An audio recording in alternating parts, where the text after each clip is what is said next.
The key to sustainable leadership lies in the ability to thrive in uncertainty, ambiguity, and change. Grand Heron International brings you the Coaching Assistance Program, giving your employees on-demand coaching to manage through a challenging situation and arrive at a solution. Visit grandheroninternational.ca/podcast to learn more. This podcast is part of the C-Suite Radio Network, turning the volume up on business.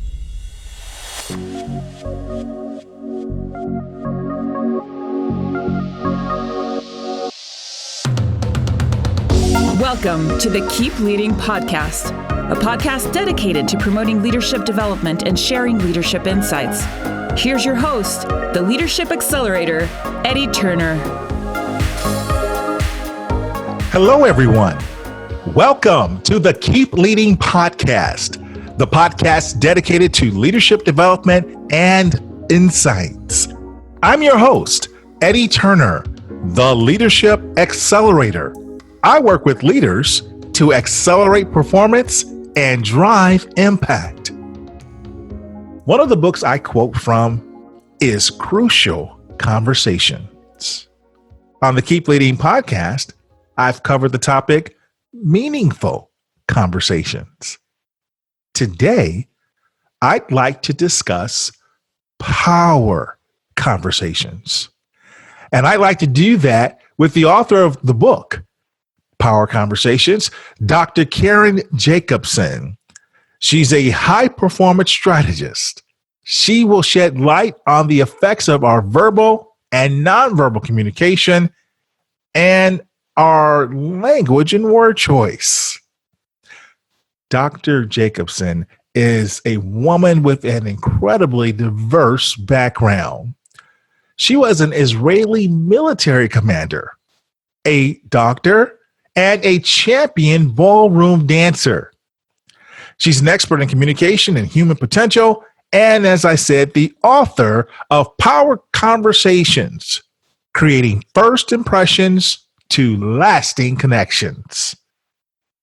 Dr. Jacobson, welcome to the Keep Leading Podcast. Hello. Thank you for having me. I am so excited to have you with us today. Tell our audience a little bit more about you and your background.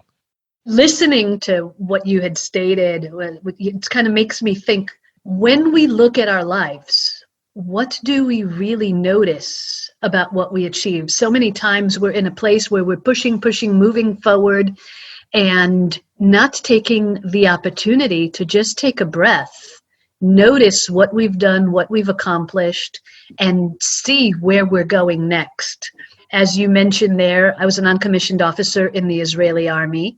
When I got out of the service, I came back to the States and embarked on a journey for a little over 24 years as a practicing family and sports chiropractor. And during that time, I also took on quite a number of leadership positions on the national level, the International Chiropractors Association, other state chambers and Kiwanis clubs, etc. So that was like one of my passions, was really finding the avenues, the areas where I can contribute and give back. Part of giving back, when you give back to others, you can never really give from an empty vessel. So part of that giving back was also filling my passions, which is where the Latin ballroom dancing came into play. I love it. So, Dr. Jacobson, are you telling me that you're graceful, intelligent, and tough? Because you're an ex-military commander? Well, you told me that, so I'll just say Well, excellent. You are, I will say it, you are graceful, intelligent, and tough. And I like what you said, that we cannot give from an empty vessel. And I know that from the coaching world that I am so deeply ingrained in. But you, as a doctor, would know that more than anyone. So I can really appreciate what you said there. How did this background lead you into the world of conversations? I would say it was really looking at a situation and being forced to manage and find a solution. When I was 6 years old, we moved from the States to Israel. And frankly, I was in the middle of kindergarten, and the second half year of my kindergarten is a complete blank to me because I had a language barrier. And if you cannot speak to kids, you can't connect, you can't play. And what do kids want? We want to connect and play. Mm-hmm. So here I was in a foreign country with a foreign language, with foreign customs, with foreign kids, with foreign habits. And it's really a situation where you have to either adapt or you disappear. So one of the things that I did was really force myself to step forward and say, I have to learn how to connect and communicate. Israel at the time was a major melting pot to kids and adults from all over the world. It still is to this day, but it was also a time where connections, there was no internet or anything. So it was really face-to-face and human connections. And I made it my point to really learn and develop those skill sets and connect to people because I was always a social being. Interesting. And so as you learned how to connect to people as a social being who craved connection in a new world to you as a 6-year-old, you started to, even at that age, develop a awareness and start to focus on developing better communication skills. Yes, and that only continued later on. So I focused at the time on skills and language knowledge. And being in Israel, which is so close to Europe, I learned to understand words and songs and other languages. But aside from the aspect of language, I also paid attention to social aspects. Now, I may have not really been aware that I was doing it in retrospect as I look and examine my behavior. And when I got out of high school, I went straight into the Army. Now, for those who have been in the military in any country, first of all, thank you for your service. But the other thing is that when you're in the military, it's a whole other language. It's a whole nother type of communication. Mm-hmm. And there was, even if there's in a situation where you may not agree with something, it's still, yes, sir, because they're the commander. And so I learned really to hone not only those skills, but I also learned a certain level of self-control. And then being fortunate that as I was fighting to really get my dream and become a commander, I had the opportunity to lead. And whenever we lead, as you very well know, because you focus on leadership, we have different styles. Mm-hmm. And I learned to develop my own leadership style and really focused on how I'm aligning with myself and with the people around me. Ultimately, when I got out of that, then I became a chiropractor. And now I learn a whole nother conversation, which relates to connecting to humans on a level where they're struggling either with physical or emotional health challenges or both, and learned how to develop the proper bedside manner as well as business acumen. So, Dr. Jacobson, please tell us then how you took all of this and turned it into a published work, Power Conversations, Creating First Impressions to Lasting Connections. Power Conversations was really, in a way, a labor of love. And it came and grew out of the combination of the knowledge that I shared with you and the experience that I had from that, as well as what I've learned from being on stage in performance, both in dance and in singing, and really, really taking notice of a deeper, you know how you can be aware of the fact that you're having a conversation with someone, or you can really be in the conversation. Yes. And that's a difference in some of the worlds. When we train, we talk about active listening, and even active listening can come to different levels. Mm-hmm. And when I'm actively listening to another individual, am I really appreciating them as a human being? Or are they just a resource that's in front of me? Are they just an employee? Or are they another person? And when I look at how people develop connections, we develop them with other people. And the more in tune and aware I can be of how I affect other people and how they affect me, the stronger, the more powerful my conversations will be. And in order to create success and growth, the better the conversation, the clearer the message, the higher the yield. The better the conversation, the clearer the message, the higher the yield. Very nice. Okay, so then tell us a little bit about all of the things that you have learned that you put together in the book that you use to thrive in these different circumstances. I understand that there's a framework and a name that you give the framework in the book. The concept of power conversations came from the high performance triad. The high performance triad is the concept that I developed to really allow people to create their competitive edge. And it focuses on the leverage of language, leadership, and lifestyle. So power conversations came under the umbrella of the language, the words that we choose, the words that we use, the way that we perform them, and that's all under the 3 Ps. So it's the phraseology, physiology, and personality.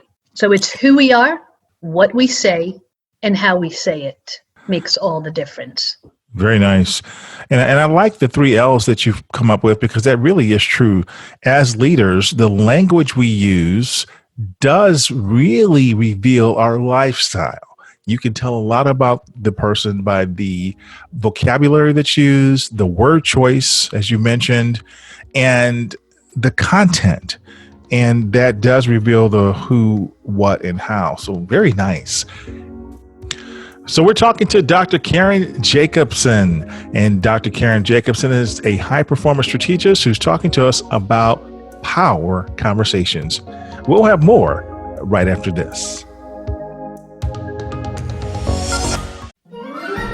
Hello, Walter Isaacson here. Over the past couple of seasons of this podcast, we've shared the stories of some of the greatest trailblazers of our time. Walt Disney was very much an innovator. Not only was he charismatic, he was an American institution and a star. Walt Disney was Mount Rushmore. You'll hear these stories and more on Trailblazers, an original podcast from Dell Technologies. Support for this podcast comes from Sabra. Sabra hummus might be the most versatile summer food ever. A plant-based powerhouse that you can spread on grilled flatbread, top your tacos with, or mix in for the creamiest mac and cheese ever. And if that's not enough, hummus backwards is summa. Now that's some versatile Sabra hummus. This podcast is sponsored by Eddie Turner, LLC. Organizations who need to accelerate the development of their leaders call Eddie Turner the Leadership Accelerator. Eddie works with leaders to accelerate performance and drive impact. Call Eddie Turner to help your leaders one-on-one as their coach, or to inspire them as a group through the power of facilitation or a keynote address. Visit EddieTurnerLLC.com to learn more. This is Patrick Williams, Master Certified Coach, and you're listening to the Keep Leading podcast with Eddie Turner. Okay, we're back, and we're talking to Dr. Karen Jacobson. Dr. Jacobson is a high-performance strategist and the author of Power Conversations, Creating First Impressions to Lasting Connections. So I'd like to dig into that now a little bit if we can. Dr. Jacobson, tell us, how has your experience affected the way you approach high performance? Oh, I love that question. Thank you for that.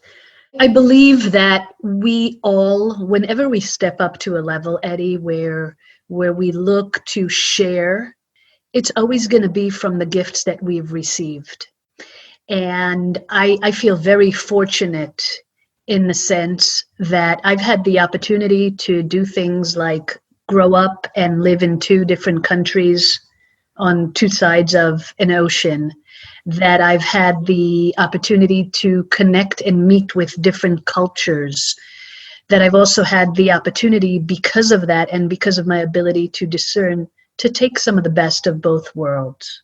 And by doing so, really being able to align my own skill sets, utilize them in the different areas in my life, and be able to take that and share with others.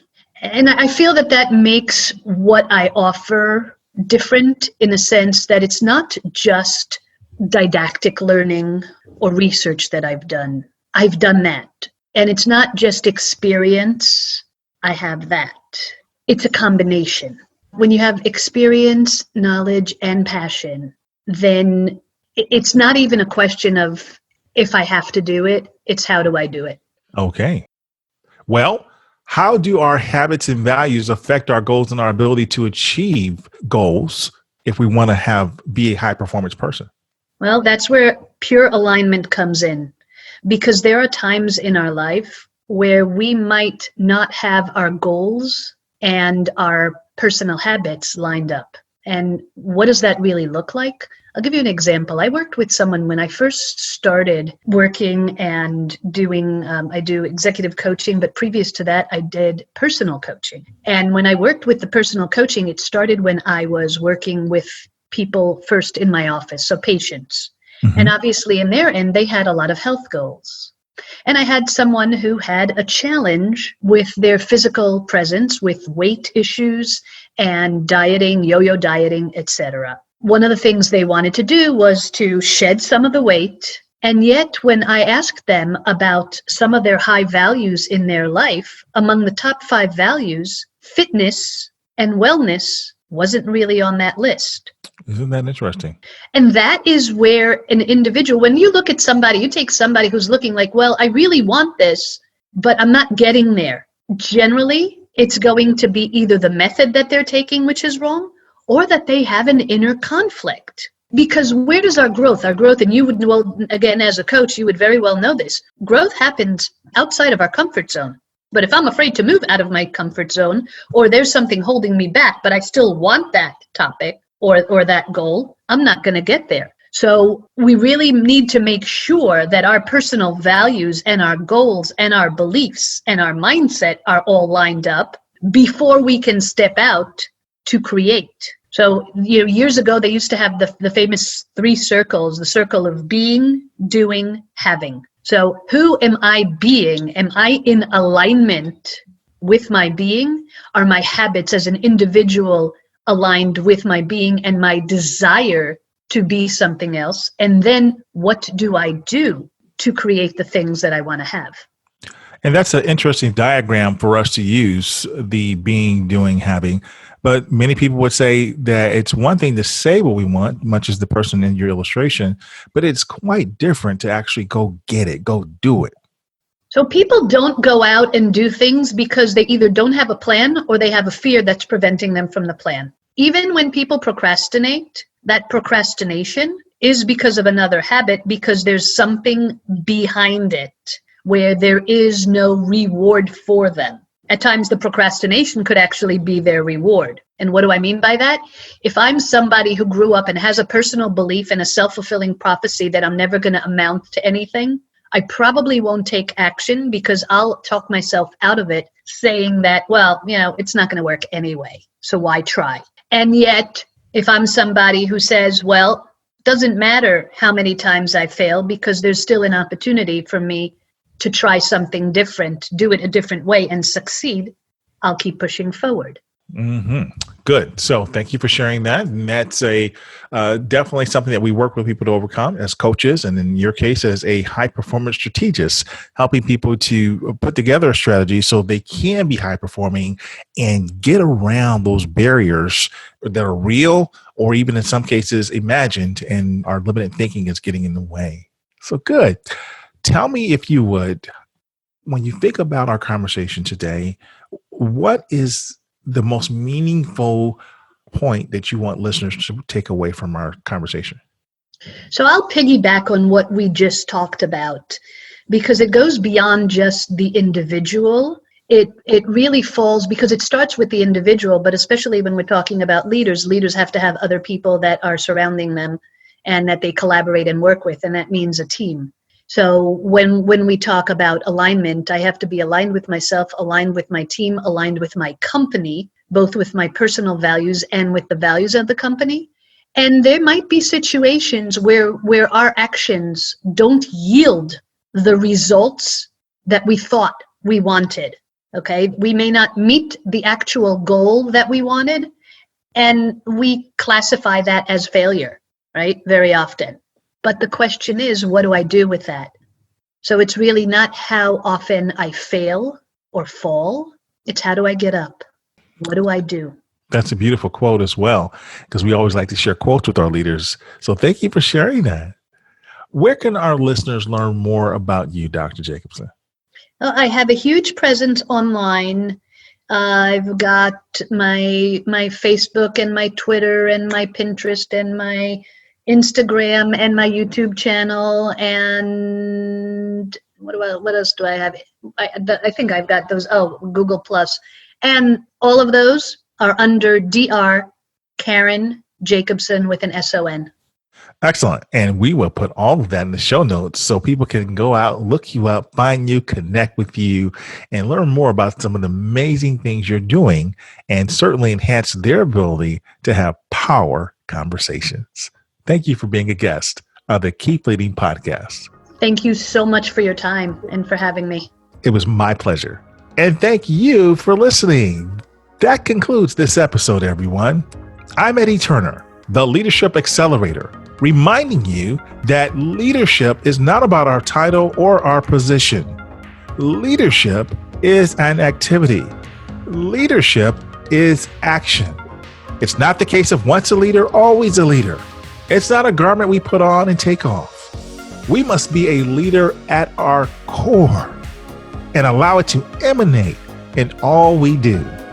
So whatever you're doing, always keep leading. Thank you for listening to your host, Eddie Turner, on the Keep Leading podcast. Please remember to subscribe to the Keep Leading podcast on iTunes or wherever you listen. For more information about Eddie Turner's work, please visit eddieturnerllc.com.